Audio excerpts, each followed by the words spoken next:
Hey everybody, it's Miss Taylor.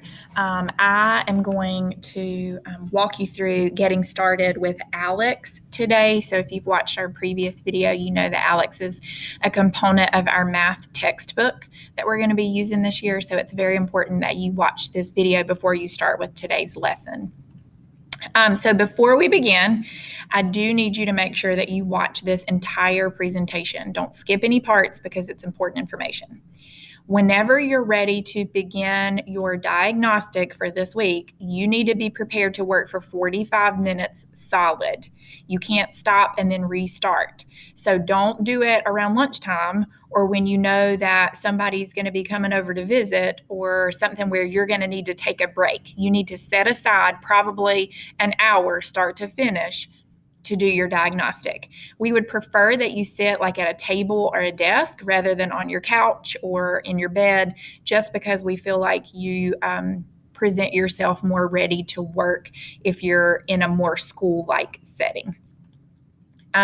You are going to need blank paper and a pencil to complete your assignment. We'd like you to bring your can-do attitude. This diagnostic is going to set you up for the programs that you're going to work in this year. You should do your own work. This is very, very, very, very, very important.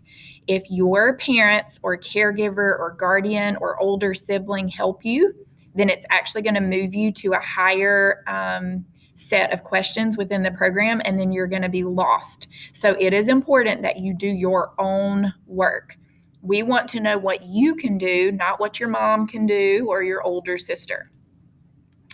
Please try to stay focused. Don't sit in the same room where there's a TV on. Don't play with your puppy while you're trying to do this. Try not to get distracted. We want you to take this very serious and do your best work.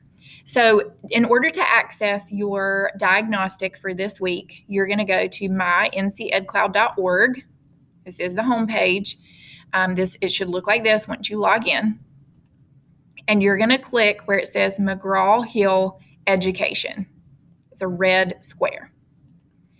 From there, you should see your textbook and also ALEKS. So you're going to click Launch where it says Launch ALEKS Program. This part is very important. Do not skip the tutorial. The tutorial is not part of your test, but it will show you how to use the programs within ALEKS. It shows you how to put in answers, how to use the tools. This is very, very important. Do not skip this. Then, when you're ready to start your diagnostic, you're going to click the button that says Get Started. Do not click this button until you're ready to begin your diagnostic. So if you need a restroom break before you start it, then go use the restroom before you get started, because once you click that button, you're in. Once you're in the ALEKS diagnostic, if you don't know genuinely how to solve a problem, it is okay to click I don't know at the bottom. That tells the computer program that you are not yet ready to solve those types of problems, and that's okay. That's what we want to know. If you see this little calculator icon appear, then that means that you can use a calculator for that question, and you can use the calculator that ALEKS gives you. If you don't see that little calculator appear, then you shouldn't be using a calculator on your phone or a handheld calculator that you might have in your house. Read the problem and then type in your answer if it's an open-ended type question. You can use the tools and the keypad that you should have learned how to use if you did the little tutorial at the beginning. The test should be between 20 and 40 questions, depending on what you have done.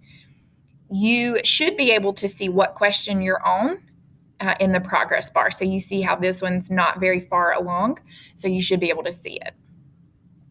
If you have any questions, feel free to let me know, but I want you to do your best on your diagnostic, and I look forward to seeing your results.